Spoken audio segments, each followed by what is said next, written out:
Allons-y maintenant avec l'exemple 2 portant sur l'équation du second degré. Donc, on dit, Émilie observe la relation entre l'aire totale d'un cube et la mesure d'une arête en centimètres. Donc, en regardant le texte, on essaie d'identifier nos variables mises en relation dans la situation. Donc, on a l'aire totale du cube et la mesure d'une arête en centimètres. On dit donc que l'aire dépend de la mesure d'une arête d'un cube. Donc, plus l'arête est grande, plus l'aire totale, la surface extérieure, sera grande. Alors, l'aire totale sera ma variable dépendante, donc mon y, l'aire totale en centimètres carrés. Et la mesure de l'arête, donc la mesure de l'arête, sera ma variable indépendante, donc mon x, la mesure de l'arête, en centimètres. Donc, ici, on nous donne l'équation. Donc, on reconnaît que c'est une équation de degré 2 ou du second degré, donc degré 2, par l'exposant 2 sur le x. On reconnaît aussi bien la forme y égale a. Donc, mon paramètre a ici qui est 6 fois x au carré. Donc, on nous demande de compléter la table de valeurs suivante. Donc, si on imagine une table de valeurs ici, par exemple, si x vaut 0, 1, 2, 3, 4, 5. Donc, si on imagine un cube dont l'arête est 0, bon, si on se pose la question, quelle est cette aire?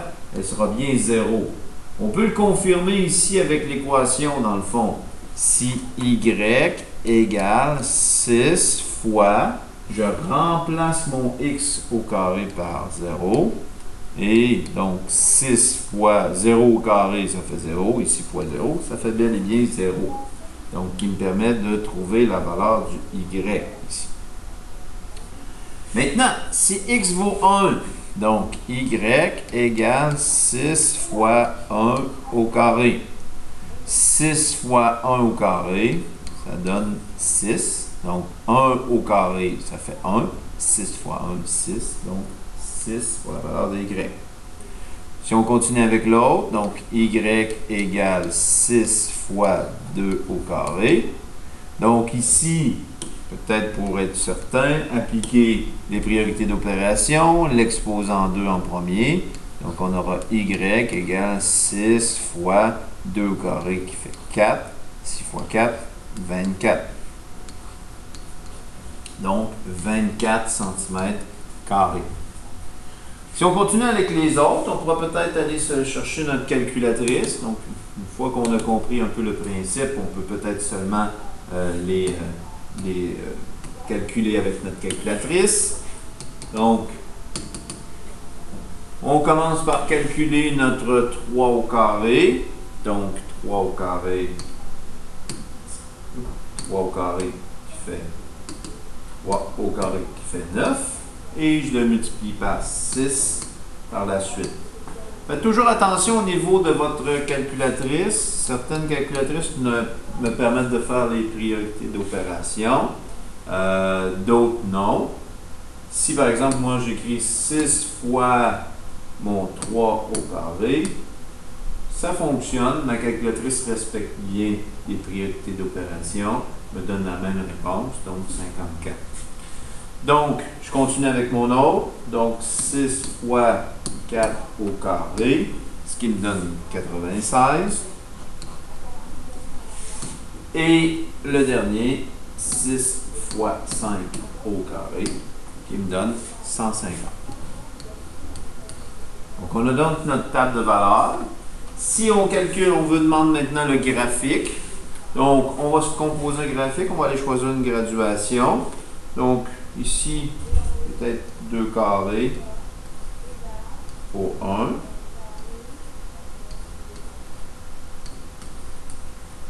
Je fais la même chose de l'autre côté. Donc, on pourrait peut-être, je regarde les valeurs graduées par 2 carrés pour 12.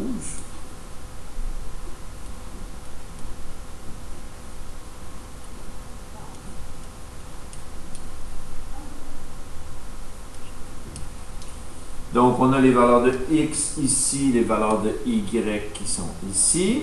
Donc, l'axe des x, l'axe des y. Donc, on a le point 0, 0 à placer. 1, 6, donc 1, 6 comme ça ici. 2, 24 comme ça ici. Et on a le point 3, 54. Donc, 3 par 6 ici, 54. Donc, on a une courbe.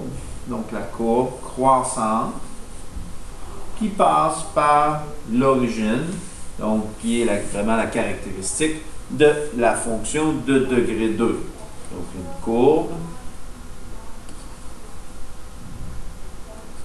qui passe par 0, 0.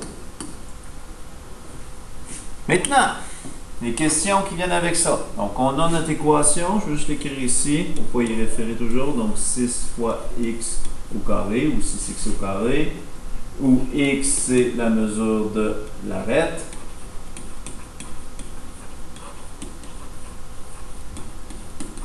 Et y, qui est l'aire totale. Donc, ici en centimètres et ici en centimètres carrés. Bon, pour ne pas faire d'aller-retour dans mon vidéo. On nous demande, quelle est l'aire totale d'un cube de 9 cm d'arête? Donc, j'ai mon équation ici.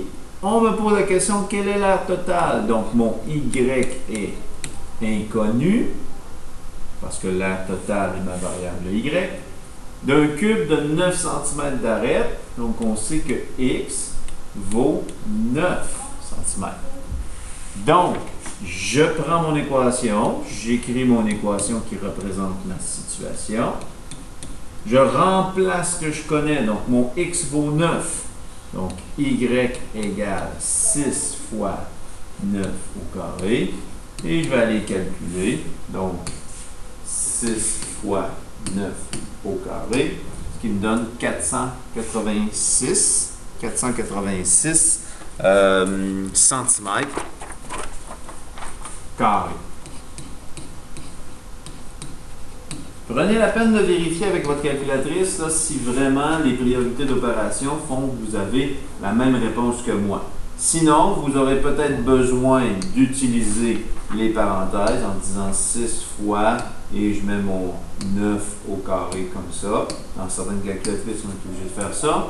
Et dans d'autres cas, on n'aura pas le choix de dire je vais calculer mon 9 au carré en premier et ensuite je vais faire le fois 6 pour obtenir la même réponse. Donc, prenez la peine de valider avec votre calculatrice pour éviter des erreurs de manipulation. Deuxième question maintenant. Quelle est la mesure des arêtes? Donc, quelle est la mesure des arêtes? On ne connaît pas la mesure des arêtes, donc on ne connaît pas le x. X est inconnu. Ayant une aire de 1014 cm carré. Donc, je connais ma valeur de y. Donc, je connais le y, je dois remplacer pour trouver mon x. Donc, j'écris mon équation, encore une fois de départ. Y égale 6 fois x au carré. Je remplace ce que je connais, donc mon y vaut 1014. 1014 égale 6 fois x au carré. Maintenant, je vais utiliser mes techniques d'isolation, donc les stratégies idéales pour pouvoir, les stratégies les plus efficaces pour pouvoir isoler, c'est d'utiliser les priorités d'opération, mais renversées. Donc, je repère ma variable. Est-ce qu'il y a quelque chose d'additionné ou soustrait à ma variable? Non. Ici, j'ai une multiplication. Ici, j'ai un exposant. Ensuite, j'enlève ce qui multiplie ou divise ma variable. Donc, ici, j'ai le 6 qui multiplie ma variable. Pour enlever la multiplication par 6, je divise par 6. Si je divise par 6 d'un côté de l'égalité, dans mes stratégies de résolution, je vais le faire de l'autre. Donc, ça fait que 6 divisé par 6, ça se simplifie. Tchou, tchou. Donc, parce que 6 divisé par 6, ça vaut 1. Donc, ici, de ce côté de l'égalité, il va rester seulement 1x carré.